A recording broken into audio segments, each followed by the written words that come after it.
Hello and welcome to my art channel. I'm Sarah and I'm a fluid figurative artist. Glad you guys can join me today for another day of pour. Now this is the final piece of my BETTA fish series, so I have 9 altogether. To see the previous works, you can always look through my YouTube channel. I have a lot of videos on the previous works that I've done, especially on this chain pull technique for the BETTA fish series. So this is the last piece, and then here I have about 70% dark gray, and I'm just going to cover the whole background first with it before I pour the main paints onto the fish. Now, if you're new to my channel, please do me a big favor by subscribing, and thank you so much for always tuning in to my channel. Okay, don't forget to touch everything. Touching is very crucial if you don't want to have a lot of tiny cells popping out from your canvas later, so better to touch it now. So here I have gold. My gold is pretty thick.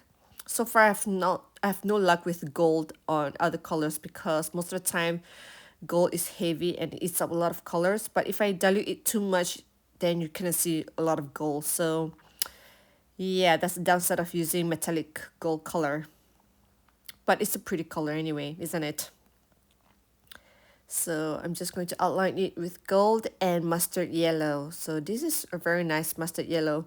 I never thought that I would like yellow, and I never thought of like putting on yellow clothing and stuff, but I realized I have a lot of yellow clothing and it goes really well with my skin color. So I have a lot of yellow clothes, shoes, etc. Anyways, that's that. And then I'll add a little bit of black so that it can make the whole chain pull technique more outstanding. Here I have my neon pink too to bring out the highlights. And then here I have my own self-made metallic indigo color. So this is a really gorgeous color. You probably may not be able to see it well, but if you look at it real life, like the real thing, is gorgeous. So because I have a lot of metallic colors here, I'm just going to touch everything to pop out the air bubbles. And then lastly, I'll be adding the Buffy White by Amsterdam. So this used to be my favorite color. I use this a lot because it's neither white nor brown. And it's not beige too, so it's pretty nice. Okay, now that I've set all my colors, I'll be doing the chain pull now. Can you see the gold is already running because it's a bit runny? So there we go, drag it gently. And then I'm too tired to rinse the paints off from the chain, so I'm just gonna keep doing. Now, can you see the center part here? The paints won't move unless you have a base of paints there, so you have to make sure that you cover it up. Now the thing is, I didn't want to put a lot of paints in the center because from my previous experience when I did that, the paints does not hold. The shapes would not hold because there are too much paints at the center of the canvas. So it's okay to put some, but not just bare as what I'm doing here right now. So sometimes you have to estimate properly. But if you don't estimate properly, it's also, it's also fine because you can always touch it up. One thing I love about chain pull is that it looks like a very easy technique, but it's also very important that you pull it properly and according to the area that you want to pull or drag the paints. If not, then you might create something really funny with it. Now can you see the black, gold and pink in the center of that area? Like the blending is so beautiful, the colors are just so gorgeous. So I zoomed it closer so they can see it clearer. And here, just drag the paint into the center. This is a really fun technique. Okay, the bottom part too.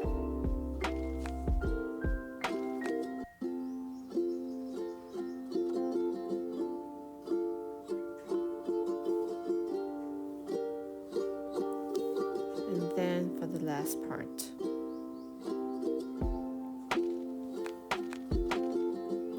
Okay, oopsie doopsie.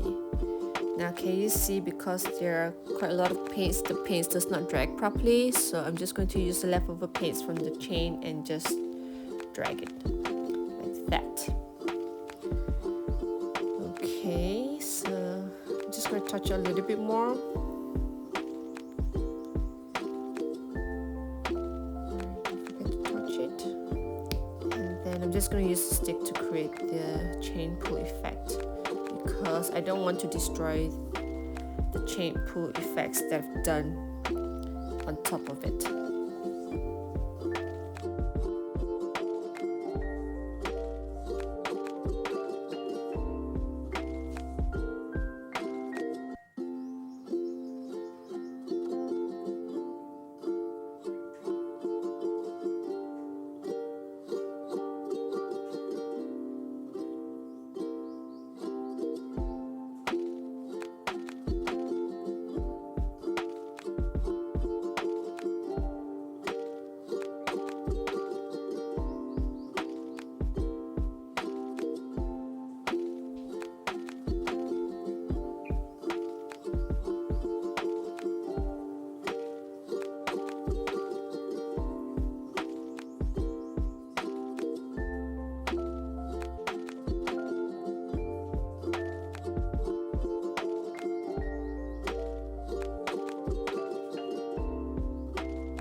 Okay, for this bottom fin, it didn't turn out that well, so I'm just going to pull the paints again. Now, can you see when I pull and I drag all the surface paints too?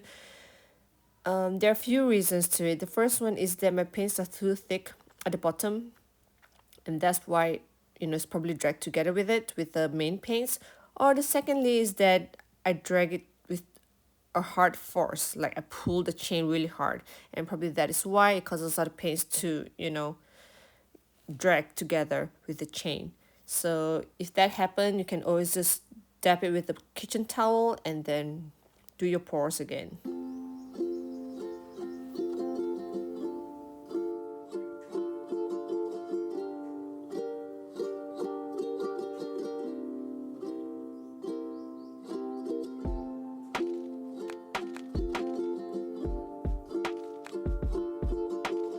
Now remember why I left the body empty, because I knew that when I drag out the paints, the body will have a lot of paints in the center, and that is why I did not put a lot of paints at the center, because I just want to make use of the paints that I have dragged right in the center. So you can do a swipe technique to form the shape of the fish body. So this is what I'm doing. And then on top of that, you can add more colors actually. But I'm pretty satisfied with this one, but I think it's still a bit dull at the top part. I'm sorry you can't really see it. So I'm just gonna drag the paints down. I've added yellow indigo there, and I just drag it downwards. So the lacing is gorgeous for this one because it's natural lacing, so it looks like cells or the scales of the fish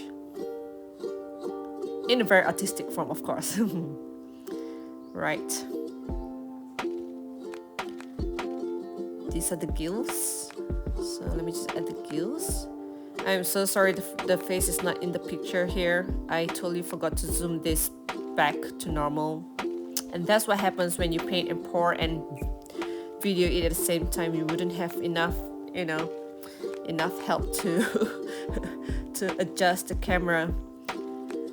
So anyway, here I'll be touching up the tail part because the colors are not very visible and it's become a little bit murky, so I'm just going to touch this part up again.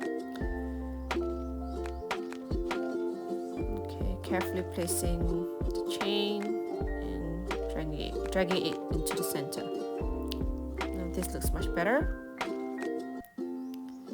So just take care of the whole formation of the fish.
Alright, I managed to tilt the camera to face the front part, and here I'm just going to show you how I did the eyes. It's just white at the bottom and a dot in the center, a black dot in the center, and voila, that's it. So look at the lacing, isn't it gorgeous? I love this natural lacing. This is just paint and water, nothing else. Let me know what you guys think of this piece, and if you love the color combination or if you love the details of the scales, and let me know at the comment section. I would really love to hear from you. I hope you guys enjoy this process with me, and thank you for joining me. I'll see you guys again soon. Bye, take care.